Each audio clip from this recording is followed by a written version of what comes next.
Hello और welcome student, स्वागत है आपका करण सर फार्मा क्लासेस में, जहां हम आज बात करेंगे F&D डिपार्टमेंट के बारे में, जिसे हम फॉर्मुलेशन डेवलपमेंट डिपार्टमेंट कहते हैं। बेसिकली ये जो डिपार्टमेंट होता है, ये रिसर्च एंड डेवलपमेंट डिपार्टमेंट का एक बहुत ही इंपॉर्टेंट पार्ट होता है, जो कि फार्मा इंडस्ट्री के अंतर्गत काम करता है। आज मैं आपको इस डिपार्टमेंट की जॉब रिस्पॉन्सिबिलिटी के बारे में बताऊंगा कि आखिरकार इस डिपार्टमेंट के अंदर वर्किंग क्या होती है और इस डिपार्टमेंट में काम करने के लिए आपकी क्वालिफिकेशन क्या होनी चाहिए। तो ज़्यादा समय नहीं गवाते और वीडियो स्टार्ट करते हैं। सबसे पहले मैं आपको बता दूं कि फॉर्मुलेशन डेवलपमेंट डिपार्टमेंट जो होता है वो ड्रग के फॉर्मुलेशन के ऊपर काम करता है। मतलब जब R&D डिपार्टमेंट कोई नया ड्रग मॉलिक्यूल या नया ड्रग कॉन्स्टिट्यूएंट या कोई API को डेवलप कर लेता है तो फिर हमको उसको फॉर्मुलेट करना होता है।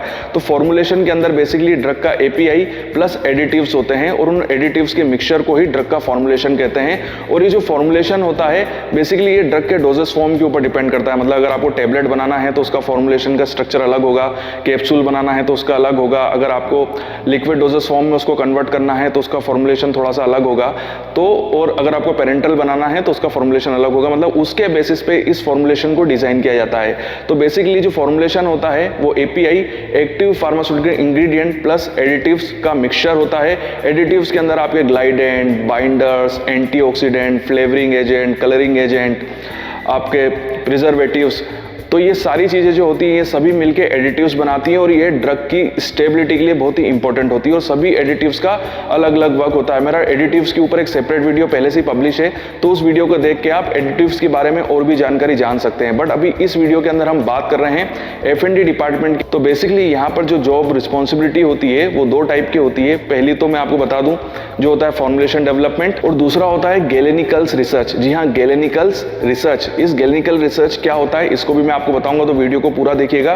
बट पहले हम बात करते हैं फॉर्मुलेशन डेवलपमेंट के बारे में। तो जब भी हम किसी ड्रग को फॉर्मुलेट करते हैं तो उसके API और एडिटिव्स की स्टेबिलिटी को चेक करते हैं कि जब API active pharmaceutical ingredient additives के साथ मिक्स होगा तो किसी भी टाइप की उन दोनों के बीच में कोई केमिकल रिएक्शन तो नहीं होगी।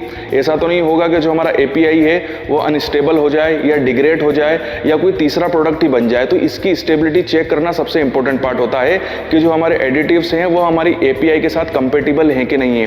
वो ऐसा तो नहीं है कि वो आपस में केमिकली रिएक्ट कर जाएं, और वो केमिकली रिएक्शन कैसे भी हो सकती है, टेम्परेचर की हेल्प से हो सकती है या लाइट के कांटेक्ट में भी हो सकती है या उनका केमिकल नेचर की वजह से भी हो सकती है। तो सबसे पहले तो फॉर्मुलेशन डेवलप करते समय हमको ये चेक करना होता है कि जो API है वो हमारे एडिटिव्स के साथ स्टेबल है कि नहीं है। उसके बाद हम उसको केमिकली उसकी देख लेते हैं कि वो केमिकली स्टेबल है कि नहीं है, तो किसी टाइप की केमिकल रिएक्शन तो नहीं कर रहा है। तो पूरा उसका हमको केमिकल नेचर चेक करना होता है। उसके बाद हमको उसकी फिजिकल स्टेबिलिटी भी चेक करनी होती है कि जब API एडिटिव के साथ जब मिक्स होगा तो किसी टाइप का फिजिकल नेचर तो कन्वर्ट नहीं हो रहा है, उसका कलर तो चेंज नहीं हो रहा है।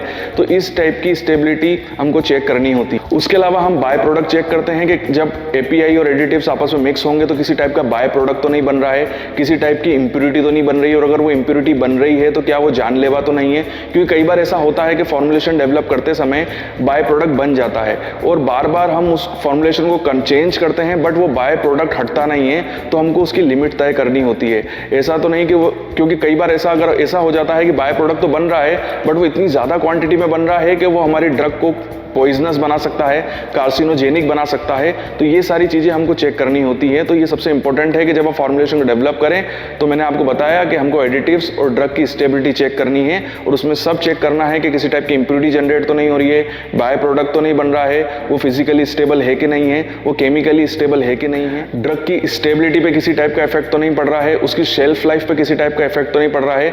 जब हम उसको फॉर्मुलेशन कंप्लीट कर लेंगे और फॉर्मुलेशन कंप्लीट करने के बाद जब उसकी टैबलेट बनेगी या कैप्सूल बनेगी तो ड्रग की सोल्युबिलिटी, ड्रग का डिसोल्यूशन या ड्रग के डिसइंटीग्रेशन पे किसी टाइप का इफेक्ट तो नहीं पड़ रहा है। साथ ही साथ हमारी ड्रग जो है वो प्योर है कि नहीं है, ड्रग की प्योरिटी पे किसी टाइप का इफेक्ट तो नहीं पड़ रहा है, और ड्रग सेफ है कि नहीं है। साथ ही साथ ड्रग की इफिकेसी पे भी किसी टाइप का इफेक्ट नहीं पड़ना चाहिए। तो और एक बहुत ही इंपॉर्टेंट जो कि फार्मा इंडस्ट्री हमेशा ध्यान रखती है वो होती है कॉस्ट इफेक्टिव। फॉर्मुलेशन डेवलप करते समय हमेशा इंडस्ट्रीज और R&D और खासकर F&D डिपार्टमेंट इस बात का ध्यान रखते हैं कि हमको किसी भी टाइप के इस टाइप के कॉन्स्टिट्यूएंट का यूज नहीं करना है, चाहे वो एडिटिव्स हो सकता है, जिससे कि जो ड्रग है उसकी कॉस्ट बढ़ जाए।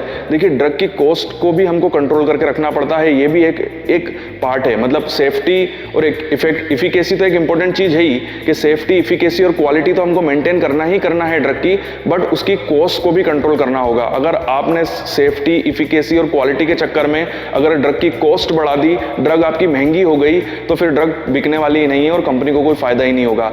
तो ये वाला पॉइंट, जो चौथा पॉइंट है कॉस्ट, ये भी बहुत इंपॉर्टेंट होता है और इसको भी F&D डिपार्टमेंट फॉर्मुलेशन डेवलप करते समय ध्यान रखता है। जो अगला F&D मतलब फॉर्मुलेशन एंड डेवलपमेंट डिपार्टमेंट का पार्ट होता है वो होता है गैलेनिकल्स रिसर्च। सबसे पहले तो आपको ये बता दूं कि गैलेनिकल्स का मतलब क्या होता है।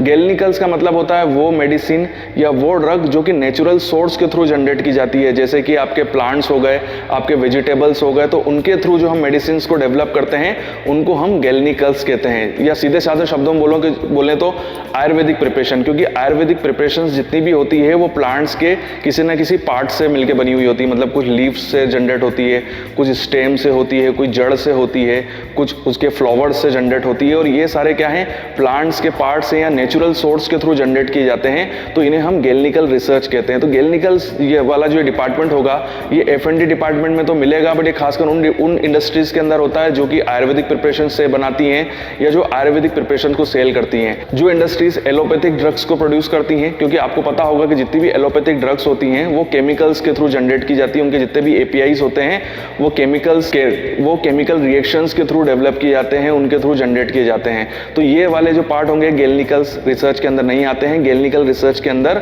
सारे नेचुरल्स आते हैं, सारे आयुर्वेदिक प्रिपरेशंस आते हैं। जो प्लांट्स और वेजिटेबल्स के थ्रू जो ड्रग्स डेवलप की जाती हैं उन्हें हम गैलेनिकल्स रिसर्च कहते हैं। तो इसके अंदर क्या वर्क होता है मैंने आपको बता ही दिया कि ये डिपार्टमेंट आपको मिलेगा खासकर उन इंडस्ट्रीज के अंदर जो कि आयुर्वेदिक प्रिपरेशंस के ऊपर काम करती हैं। तो बेसिकली इस डिपार्टमेंट के अंदर आपको सबसे पहले तो ये वर्क करना होगा कि आपको प्लांट का पार्ट को पहले पहचानना होता है इस डिपार्टमेंट के अंदर कि प्लांट का ऐसा कौन सा पार्ट है जो कि अपनी इफिकेसी या एक्टिविटी दिखा रहा है। तो वो कुछ भी हो सकता है। उस प्लांट के पार्ट के अंदर डिफरेंट कॉन्स्टिट्यूएंट्स होते हैं, उसके ऊपर रिसर्च करनी होती है, जैसे कि एल्कोलॉइड्स हो सकते हैं, फ्लेवोनॉइड्स हो सकते हैं, सेपोनिन्स हो सकते हैं, टेनिन्स हो सकते हैं, स्टार्च हो सकता है, शुगर हो सकती है, ग्लाइकोसाइड हो सकता है, सेल्यूलोज हो सकता है, म्यूसिलेज हो सकता है, प्रोटीन हो सकता है, गम्स हो सकता है, ऑयल्स हो सकते हैं, रेजिन्स हो सकते हैं, टेनिन्स हो सकते हैं, इनऑर्गेनिक सॉल्ट्स हो सकते हैं। तो ये वो सारे केमिकल कॉन्स्टिट्यूएंट्स होते हैं जो कि आयुर्वेदिक प्रिपरेशन की एक्टिविटी के लिए जवाबदार होते हैं। इन्हीं सभी कॉन्स्टिट्यूएंट्स की वजह से कोई भी आयुर्वेदिक प्रिपरेशन अपनी इफिकेसी और इफेक्टिवनेस दिखाती है। तो ये सारा वर्क भी इसी डिपार्टमेंट के अंदर होता है जहां पर गैलेनिकल्स रिसर्च डिपार्टमेंट के अंदर ये वर्क किया जाता है। तो सबसे पहले आपने प्लांट का पार्ट की पहचान करी कि इस पार्ट में हमको ड्रग की इफेक्टिवनेस मिलेगी। उस प्लांट के पार्ट के अंदर कौन सा कॉन्स्टिट्यूएंट है उसको पहचानना होगा। उसके बाद हमको क्या करना पड़ेगा, उसको एक्सट्रैक्ट आउट करना होगा। तो सबसे पहले एक्सट्रैक्शन मेथड को डिटरमाइन करना होगा कि हमको कौन सी एक्सट्रैक्शन मेथड का यूज करना है। और एक्सट्रैक्शन मेथड एक बार आपने चेक कर ली कि हमको या पहचान ली या बोला जाए कि आपने सिलेक्ट कर ली कि मुझे ये वाली एक्सट्रैक्शन मेथड का यूज करना है। और फिर जो लास्ट और सबसे इंपॉर्टेंट पार्ट होता है वो होता है सॉल्वेंट सिलेक्शन। जी हाँ, एक्सट्रैक्शन मेथड सिलेक्ट करने के बाद फिर आपको सॉल्वेंट का सिलेक्शन करना होगा कि कौन सा ऐसा बेस्ट सॉल्वेंट होगा जो मुझे पूरा का पूरा एक्सट्रैक्ट या पूरा का पूरा कह सकते हैं कि मुझे क्रूड निकाल के दे देगा।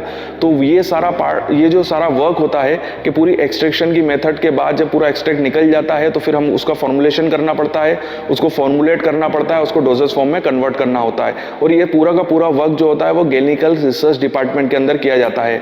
यहाँ पर मैं आपको एक चीज बता दूं जो कि काफी इंपॉर्टेंट है कि अगर आपको गैलेनिकल रिसर्च डिपार्टमेंट के अंदर काम करना है तो आपका एम फार्माकोग्नोसी डिपार्टमेंट से होना चाहिए। मतलब आपको सीधी सी बात है आयुर्वेदिक प्रिपरेशंस का पूरा नॉलेज होना चाहिए, क्योंकि फार्माकोग्नोसी डिपार्टमेंट में जब आप एम फार्मा करेंगे तो वहां पर आपको ये सारी चीजें सिखाई जाएंगी कि आपको कैसे एक्सट्रैक्ट आउट निकालना है, सॉल्वेंट का सिलेक्शन कैसे करना है, जितने भी एक्टिव कॉन्स्टिट्यूएंट्स हैं उनको आपको कैसे पहचानना है, उनके कौन कौन से केमिकल टेस्ट होते हैं वो केमिकल टेस्ट आपको कैसे परफॉर्म करने हैं।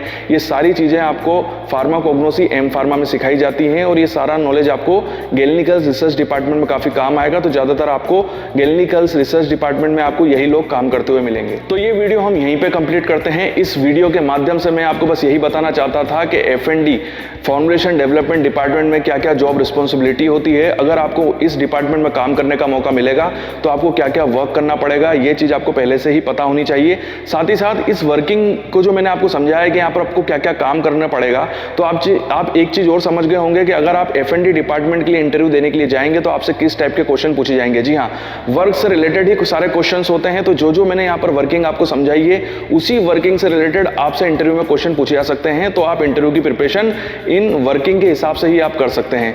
फिर भी मैं, अगर आप डिमांड करेंगे तो मैं इससे रिलेटेड, इंटरव्यू से रिलेटेड भी आप एक वीडियो बना दूंगा कि अगर आप एफएनडी के लिए, एफएनडी डिपार्टमेंट के लिए इंटरव्यू के लिए जाएंगे तो आपसे किस टाइप के इंटरव्यू क्वेश्चन पूछे जा सकते हैं और उसके आंसर्स क्या होंगे, वो पूरा एक सिस्टमेटिक वीडियो में जरूर बनाऊंगा, अगर आप कमेंट बॉक्स पर इसकी डिमांड करते हैं तो। ये वीडियो हम यहीं पे कंप्लीट करते हैं। अगर कोई चीज़ या कोई इन्फॉर्मेशन रह गई है तो आप नीचे कमेंट करके मुझे बता सकते हैं, तो आने वाले समय में मैं उसके ऊपर भी वीडियो बनाऊंगा। वीडियो देखने के लिए थैंक यू वेरी मच। आपके उज्जवल भविष्य की कामना करता हूं और यूं ही बने रहिए मेरे